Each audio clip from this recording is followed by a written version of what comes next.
We have the blue Terran player from Deadly Gaming. It is RainOnSKy.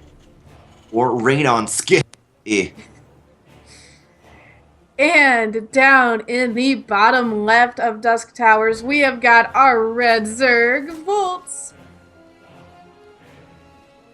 So we saw a Nidus network in the last game. It's possible we could see that again, but I have a feeling Voltz is going to do something different. What do you think, DrennoC?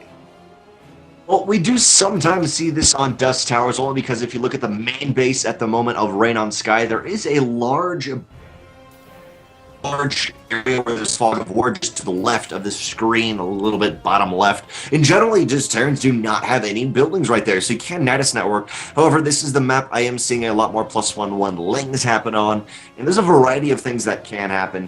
Voltz, though, is going to look like he goes hatch, gas, pool. He's got one drone out of the map, scouting for any Reaper shenanigans. He's ready to take on anything. While RainOnSKy, I think, is going to be going Reaper fast expand again, but it's just going to be Reaper fast expand, not the Reaper pressure, to see what's going on. Yeah, so far it looks like both players playing pretty standard here. Standard as well as you can say standard, even while LOTV is still kind of new. But yeah, it does look like we'll have a command center coming out soon for RainOnSKy. Reaper's coming out, so pretty standard stuff at the moment. I'm curious though, like what tech path Voltz is going to do here. We could indeed, like you say, see the melee upgrades here, but anything is still possible. And it is like you said, there is that little pocket, that little area that is, you know, you could drop there, you could put Nidus. A lot is possible. For now, just 4 lings out for Voltz, not too aggressive. Just going to get enough out to delay a Reaper if that does come up on him. Also, first Reaper is going to be moving in, and as you said, what is that going to scout here? Is there going to be any tech path? Not quite yet. Nice KD8 charge, but it will not be able to get any kills, and for now, the Reaper is actually going to have a pretty easy time moving into this. Picks off 1 ling, possibly even another. And there is Zergling speed coming out. However, RainOnSKy has not scouted that. And Zergling speed doesn't necessarily mean super early aggression, but it does kind of, you know, it does tell you a little bit that that's what the gas is going towards. Generally, with that, if you can scout that it is a hatch gas pool, you know, at the pretty much mid 3 minute 30-second mark, that's when speed is going to almost at the latest kick in. So you know, okay, my Reaper can't quite be that aggressive. Generally, the 3 minutes 20 to 3:30. For now, the Reaper is going to be able to push up into Voltz's base. Well, RainOnSKy, what is going on up at home for him? Looks like he's got some Iraqs and going to be going into standard bioplayer tech lab onto the factory. Might even go starport. I wonder. There's the starport, not go starport, but might even go something like Banshee in this situation. There's pretty much any places open for him. Yeah, Banshees would, you know, right now we haven't seen, you know, there hasn't been too much scouting here for Voltz. He would maybe not scout the Banshees right away. But if he can get a Spore Crawler out pretty quick, then Banshees, they'll have to kind of work to get a lot of damage done. But it is possible. Little pressure from Voltz does scout up, sees that there's no quick third CC or anything like that. The lack thereof is quite good for him. Doesn't see too much different, and for now, maybe, I guess we're going to see Siege Tank drop something of the sort of big timing attack with Reactor and Tech Lab. Actually, double Tech Lab on the way. Ooh, this could be a really potent timing attack. Yeah, I would actually be pretty curious to see, you know, a quick little timing, especially with tanks. I think that could be pretty good here. But third so hatch. far, yeah, we got the third hatch just now finishing. Spore Crawlers going down. We got a scan. Doesn't see really that much at all. Even sees that there's no queen in the main, that they're going to spread creep. 3 queens are spreading creep at the third base. It is a huge ramp, so you want to be very careful about how you go about defending this position. +1/1, that is missile and armor, is on the way for Voltz. Looks like he's going to be going into a more roach composition, which works very well. Ravagers as the corrosive bile for a little bit of AoE, and if you play it out right, you can really deny a lot of positional plays from Terran where they'd like to get that. Yeah, and with siege tanks being kind of as slow as they are, the bile really does damage to them, especially when they're in their little siege mode. So that is definitely a good idea.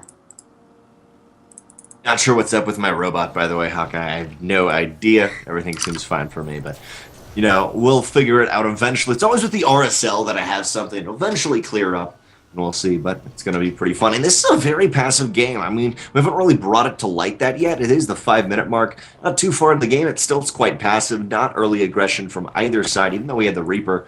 And for now, Voltz is just kind of doing his thing, and so is RainOnSKy, get the macro up. However, RainOnSKy does not have a third CC on the way. He's throwing down an engineering base, so he may be moving into that. When he moves out, he's not going to be at the same level of Voltz as Voltz economically, so he's probably going to go for this timing attack. Yeah, I was just thinking of that because at this point, without a without a third at this time in the game, it is very likely a timing attack, and I think we are seeing it move out right now. We've got 4 tanks being lifted up in siege mode there. Marines coming down as well. The Ling, though, will scout it halfway across the map. So it does give Voltz the opportunity to get into a good position. Very nice Ling position for Voltz. Generally, of course, you have those early 4 Lings to defend the Reaper, so I like that. Reaper Voltz also spots his entire force moving through, and there's 4 siege tanks in a beautiful line. It's kind of funny because it's actually really hard to do. Marines coming in. Marines do have combat shields and stim, but I'm not sure that's going to be enough. A beautiful game for Voltz. Roaches and Ravagers clean up all the siege tanks, and RainOnSKy is completely pushed back, and this is much different than Game 1.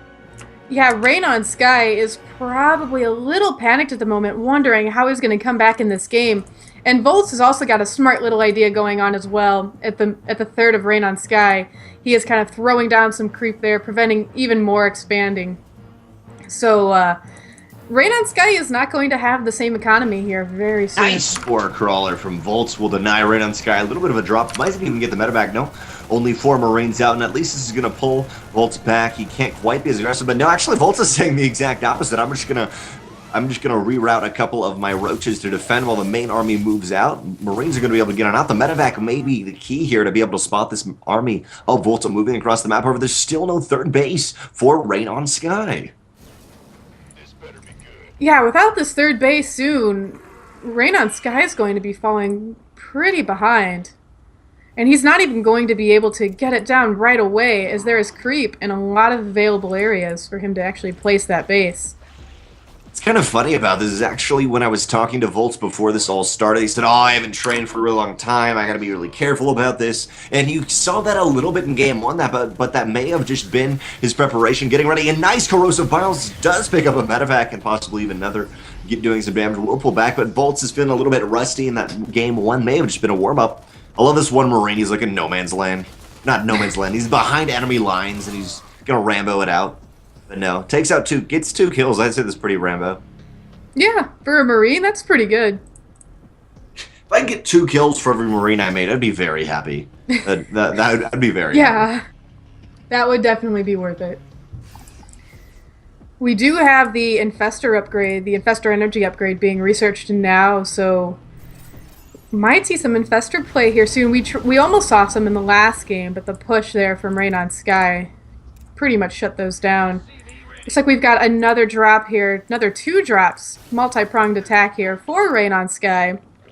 But the really well-placed Overlords scout both of them, so Voltz will be able to take care of those drops. And I don't know if you are seeing right now the Spine Crawler wall at the 4th, but he is definitely ready. Prepared for those drops, and this is very much what we saw in Game 1. However, Voltz was not able to defend RainOnSKy quite as well. Actually, he was kind of able to defend, but it was just the map architecture in general did not favor him to be able to defend. But on Dusk Towers, he can defend a little bit easier, but I'm not sure about this. Drop coming in the bottom right, same time in the top left, we have this drop, and the entire army of Voltz is right there. Nice fungal, will be able to corrosive bile that down, but now the entire army of Voltz is out of position. We'll see how quickly he pulls back because he needs something in his main badly. That's where his infestation pit is in his spawning pool. But the drop is... I guess the pilot fell asleep. I'm not sure what's going on with that. I'm just going to hang out for a little while, RainOnSKy. And I love that there's a wall there, anti-drop, and then there's this huge gap where there's just nothing. It's like if you come if you come anywhere from the northeast side, I will destroy you. But everywhere else I'm screwed, pretty much. Yeah, the anti-drop SimCity there is pretty impressive. I don't think a drop is getting anywhere near that base, personally. But we do have ghosts now being made for RainOnSKy. He's got 3 ghosts in production, along with at least 2 that have popped. And there is personal cloaking coming out. 4 more tech labs thrown on, so he's really planning to go into the ghost. There's 6 ghosts.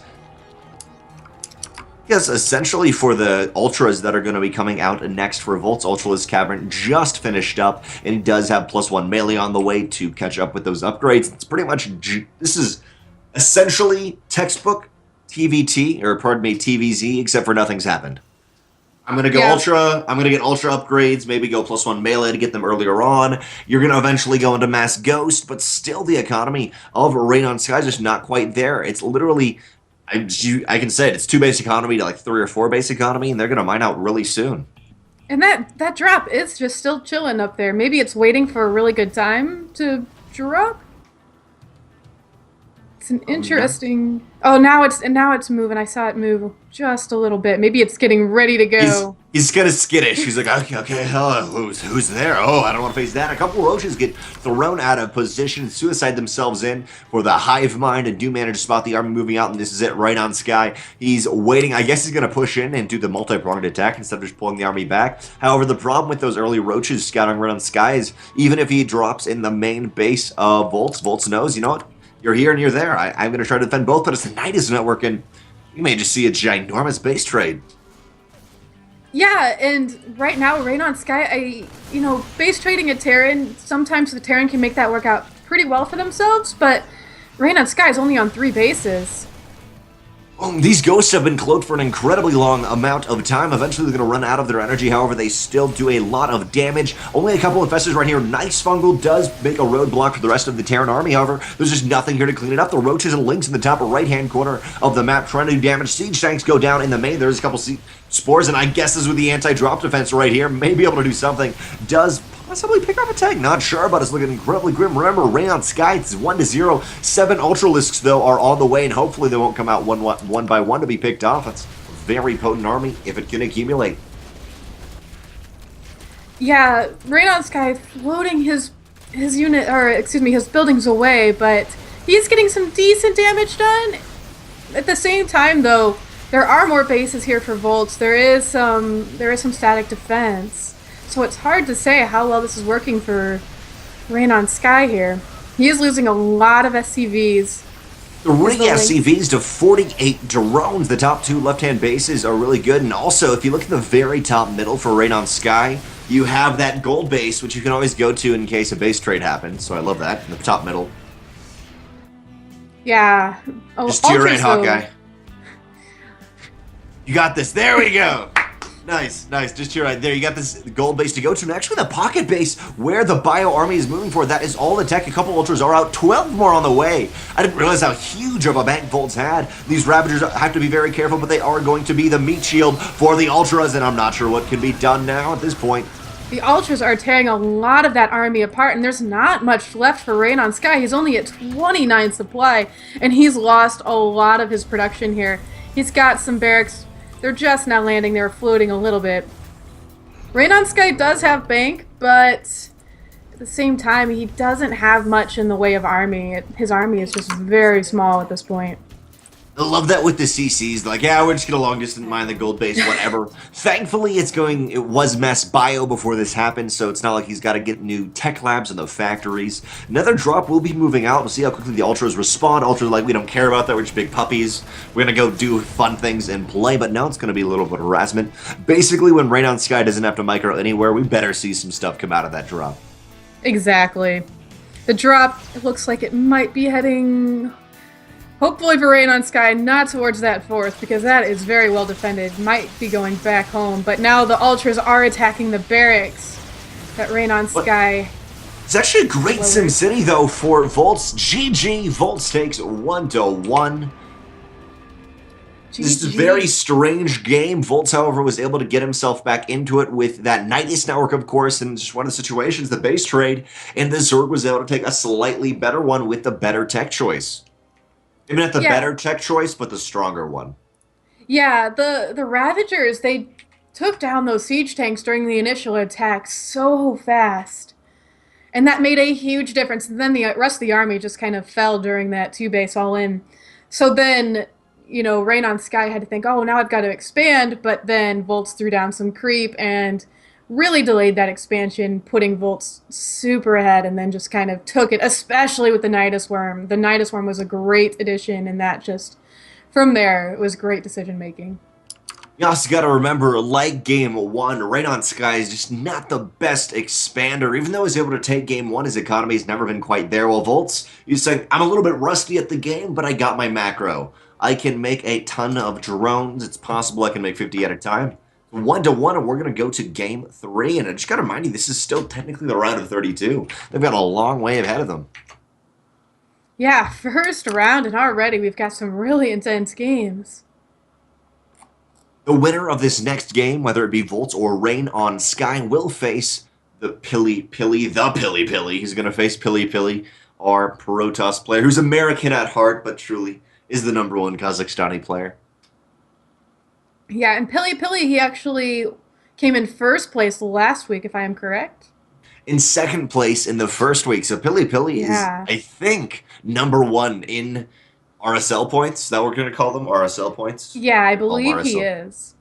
RSL Arenos in #1 in the RSL Areno points. So he's looking very strong. And then the winner of that, whether it be Pili versus Volt or RainOnSKy, will face Dipwood, who's someone I haven't cast in a very long time, but I used to cast him a lot in ASL. Yeah, I've seen him around in tournaments. He's a pretty good player. But next game is loading up, Laralac Crest. Interesting map. Haven't seen too many games lately on Laralac. Part of that might be because I've also vetoed it. But and some of the other I don't play tournaments much on Laralac because I just hate it. I get rid of it. I deleted it off my computer. Like if you even try to take it map pool, because you can get maps that you veto. It's just very slim chance. But no, Laralac Crest, it favors that